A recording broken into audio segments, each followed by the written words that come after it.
To load. All right. Welcome everyone to No Guts, No Glory Live. I am your host, Patty Zor, and joining me live today is Kayla Moore. Welcome, Kayla, to No Guts, No Glory Live.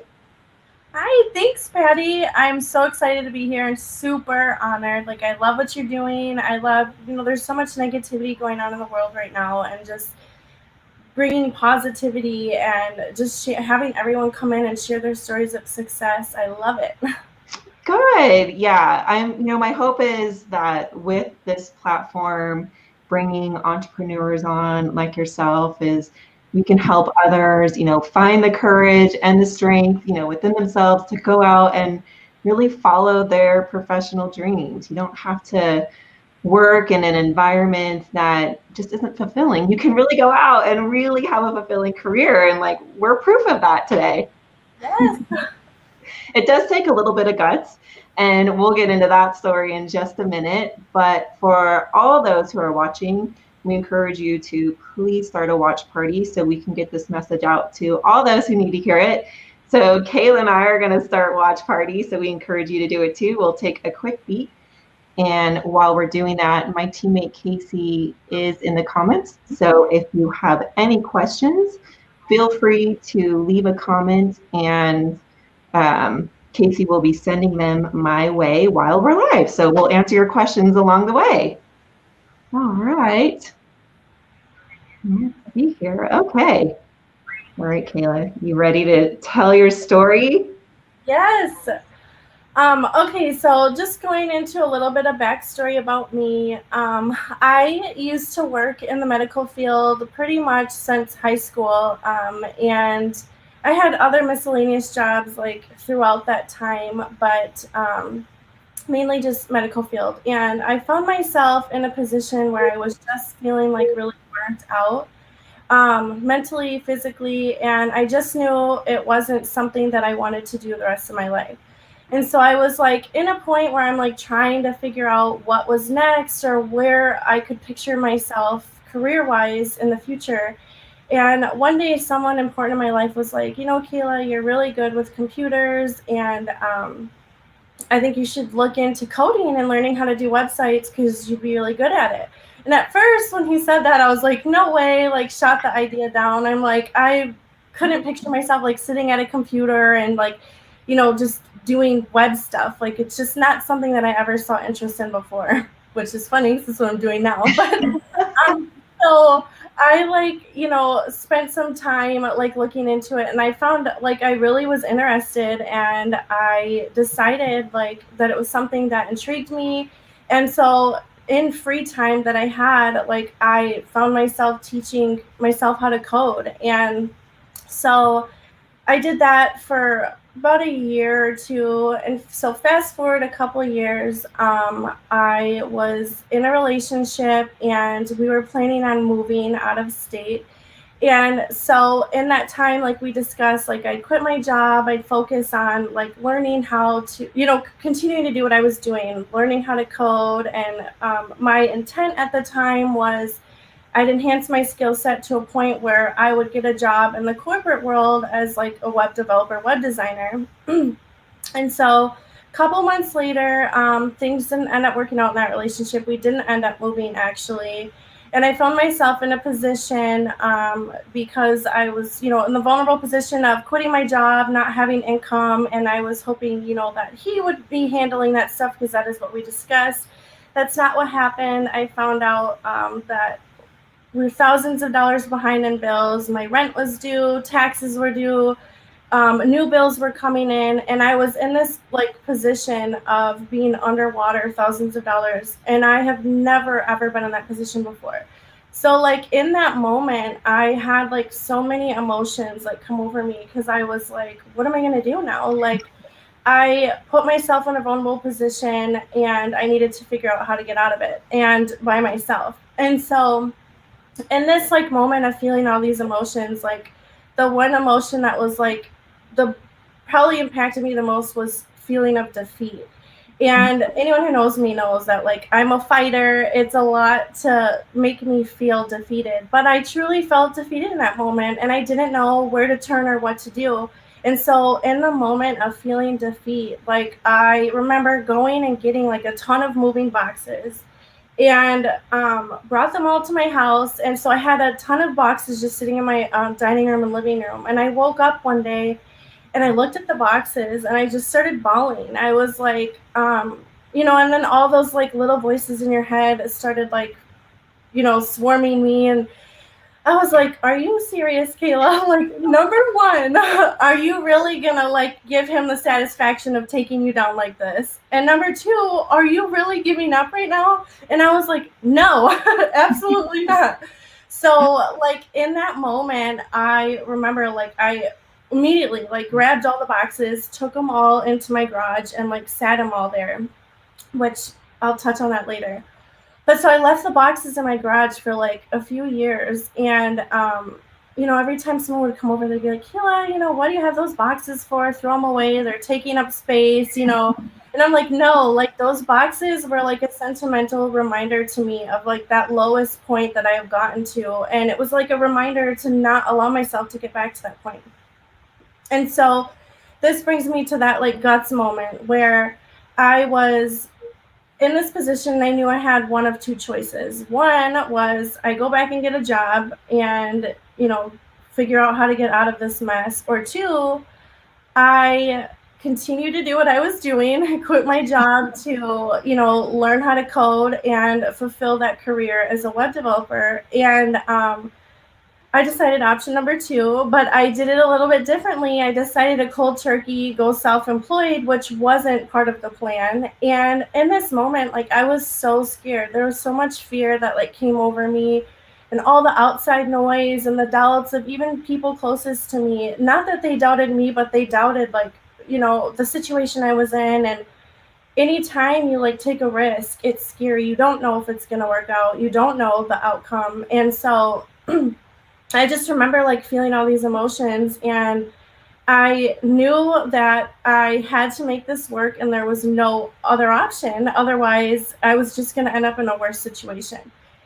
And so I did. And I felt like it feels like 24/7. I was just on my computer for months. Like the only time I was off my computer was to sleep pretty much. And I was doing jobs for like 100 websites for $100, like Oh my just God. anything to get myself out there and like build a name for myself, make money, get myself above water.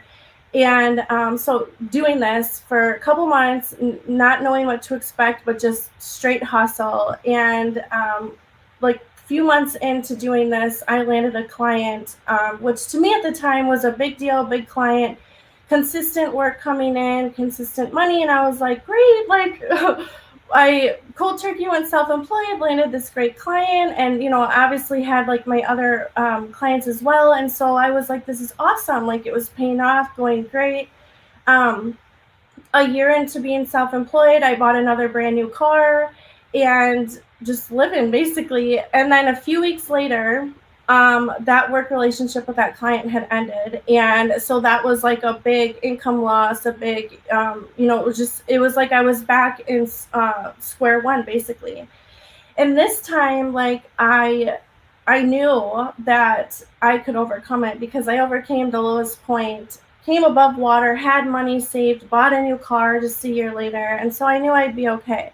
So I again hustled for months, and a couple months later, Amber found me actually, and the rest is history with Amber. But in that amount of time, so I landed Amber about a year and a half into being self-employed, and it just through my first big client and Amber working with NG, it has like truly pushed me to grow on so many levels individually, as a businesswoman, as my business in general, being a web developer, web designer. And so going a year later after that, not even a year later, actually, it was like 6 months, COVID hit. Mm-hmm. Like it was like another scary moment of like, oh my goodness, like now what am I gonna do? COVID. And like I just looking now as we're getting to the end of the year to see how things have progressed and how I've grown through all of this time and the hoops and the hurdles that I've had to go through being self-employed and living through COVID. And like because of my phenomenal clients, I didn't need any financial assistance. My business didn't go underwater, and I just couldn't be more thankful and blessed to be where I am today. And so fast forwarding during COVID, I also decided to move across country to Florida. You did. And so I used those very boxes that I got in the beginning when I thought I was going to lose everything. And those boxes are what moved me down to Florida. I still have them in my garage, actually. But yeah, so it's just so many awesome things have come from just simply having the guts to take a chance and not knowing what the outcome was going to be, but trusting that I would reach those glory moments and stop at nothing to get there. And that's truly what I've done.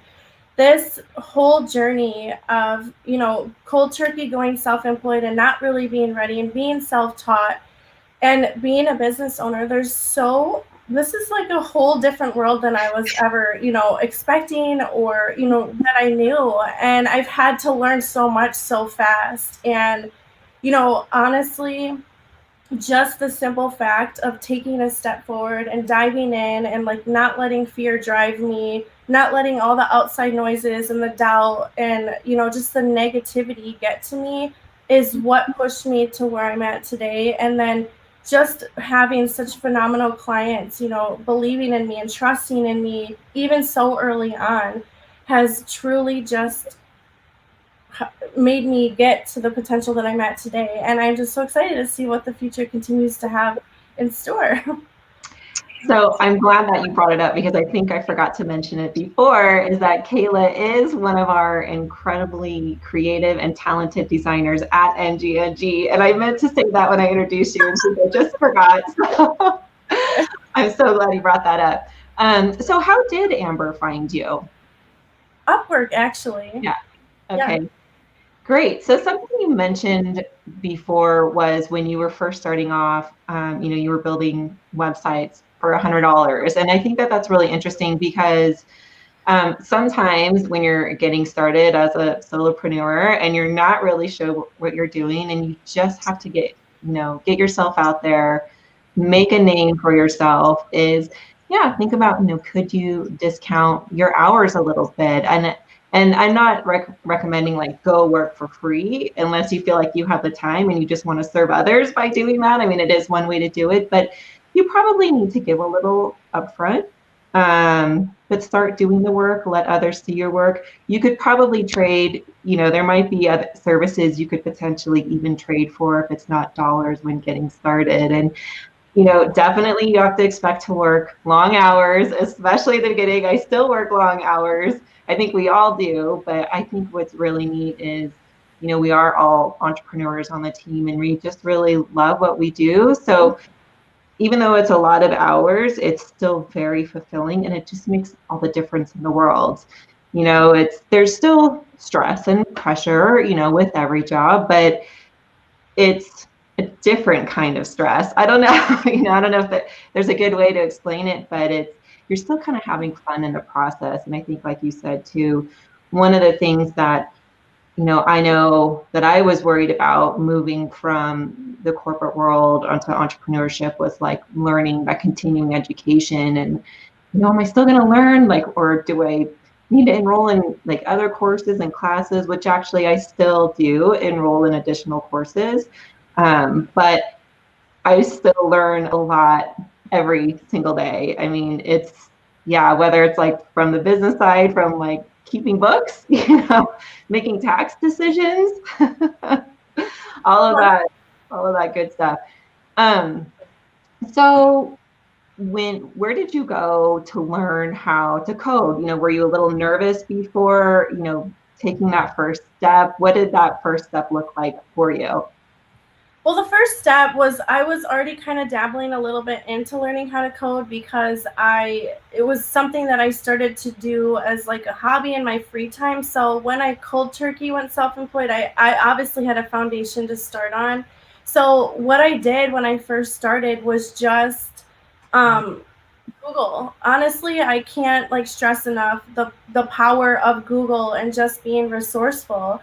Yeah. And so many resources. I mean, there's tons out there, tons. And so YouTube videos, articles in Google, and also like I found, platforms like Skillshare, Code Academy, Treehouse, like wonderful platforms where people who have the skills and the knowledge of something go on there and create courses for people to join and then learn a skill, a trade.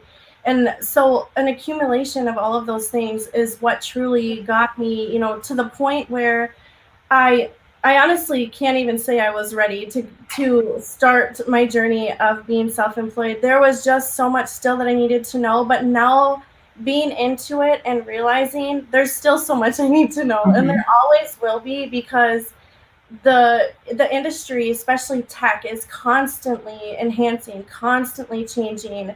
You're using one service or platform one day, and then a few months later it's already like something better's out. And so it's just constantly being resourceful, Google, and just making sure that you're like continuing to stay on top of things and gain knowledge in ways, you know that are out there. It's easy to get the resources. You just need to know how to be resourceful. Something interesting you said is, I don't think I was ready even when I first started. And it's so true. I think you're never ready. You really don't know. You can have some expectations and you can do your best to plan and prepare, but you really have no idea till you just get out there. And from doing all these interviews, this is something that I hear consistently is you just have to go do it. Just do it. The first thing, the first time, it's probably not going to be perfect, right? It's not going to go exactly how you want it to go.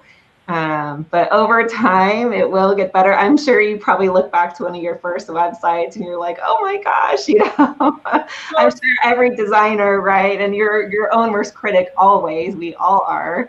yeah, and that's the crazy thing too, is it's like, even my so I look back at like my first website, which actually was for my dad's business, and I still have that because I coded that completely from scratch.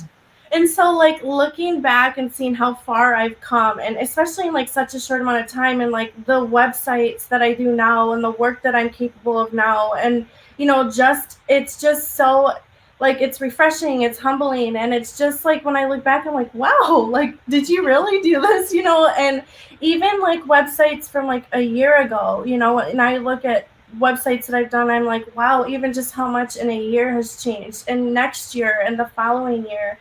And that's just like what also made me so interested in like the coding world and the web design world, is because it doesn't feel stationary. It's constantly changing, as I said before. And so the trends, are changing, the looks, the functionality, the interactiveness, like, so it always feels new because it's always like, oh my gosh, like for example, like Apple's website, I'm so obsessed right now with like the scrolling effects when you scroll on websites. And that's something that like wasn't really a big thing before. And so now implementing that into websites, and, just all of the new things that come, it just makes this career so much more exciting and feels like new all the time. Is there somewhere that you go for design inspiration, some different sites you visit often, or Um, both? So really Google again, but some sites that I really go to quite a bit are Pinterest, Instagram is great, and like dev platforms like Dribble, awards.com. There's a lot of really great ones out there. And so just really, if I'm looking for inspiration on a particular type of website, I'll Google.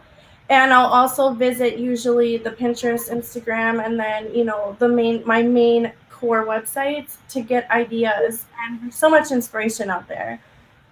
So when you probably get this all the time, like, Kayla, will you build me a website, right? Because I'm sure your friends and family, right, they all know what you do.